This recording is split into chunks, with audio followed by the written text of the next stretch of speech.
அல்லாஹு தஆலா சொல்கிறான், நாளை மறுமையில் இன்னும் ஒரு இழிநிலை எப்படி தெரியுமா? அந்த மஹ்ஷர் பெருவழியிலே யவத்துல் முஜ்ரிம், ஒரு குற்றவாளி நினைப்பானாம், யுபஸ்ஸரூனஹும், ஒருவருக்கொருவர் முகம் பார்த்து கொள்வார்கள், நேருக்கு நேர் சந்தித்துக் கொள்வார்கள். அப்படி என்றால் நமக்கு அறிமுகமானவர்கள் தான் எல்லாரும் இருக்க போகிறார்கள்.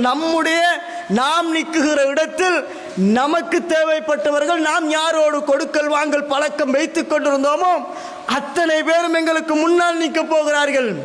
யுபஸ்ஸரூனஹும், ஒருவருக்கொருவர் முகம் பார்த்து கொள்வார்கள் மஹ்ஷர் பெருவழியிலே.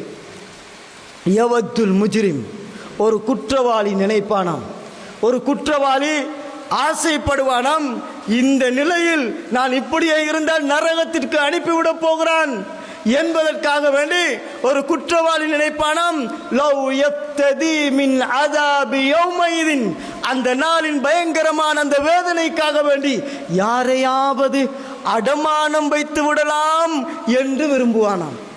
யாரையாவது அடமானம் வைத்து விடலாம் என்று விரும்புவானாம்.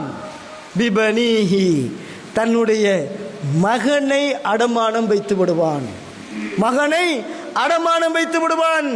வஸாஹிபதிஹி, அவனுடைய மனைவியை இறைவனிடத்திலே அடமானம் வைத்து விடுவான். வஅஹீஹி, அவனுடைய உடன் பிறந்த சகோதரர்களை இறைவனிடத்திலே அடமானம் வைத்து விடுவானாம்.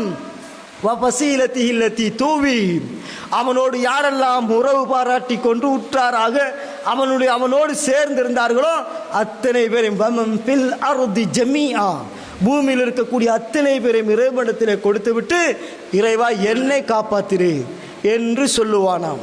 அந்த ஒரு மனோநிலை, அந்த ஒரு நிலை நாளை மறுமையில் ஏற்பட போகிறது. அதனால் அல்லாஹ் சொல்லுகிறான், உன்னையும் உன் குடும்பத்தையும் நரகத்தை விட்டும் காத்துக்கொள். நீ மட்டும் ஈடேற்றம் பெற்று விட்டாய் என்று நினைத்து விடாதே. உன் பிள்ளை எதிரணியிலே இருந்தால், உன் மனைவி நரகத்திற்குரியவராக இருந்தால், உன் சகோதரன் நரகத்திற்குரியவனாக இருந்தால், உன்னை அடமானம் வைக்க அவர்கள் துடிப்பார்கள் என்று அல்லாஹ் சொல்லுகிறான். நீ பொறுப்படுத்திக் கொள்ள வேண்டும். ஒவ்வொருவருக்கும் இறைவன் பொறுப்பை தந்திருக்கிறான்.